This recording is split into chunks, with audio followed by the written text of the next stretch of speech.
ఉగాది వచ్చేసింది. ఉగాది కోసం మేము మామిడికాయలు తెంపుతున్నాం ఉగాది పచ్చడి కోసం.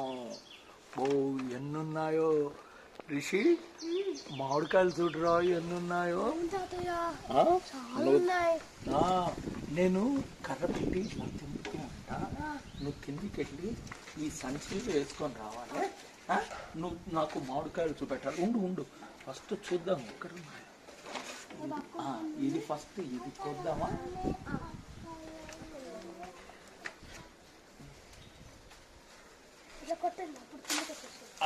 పడింది, పరిగెత్తు.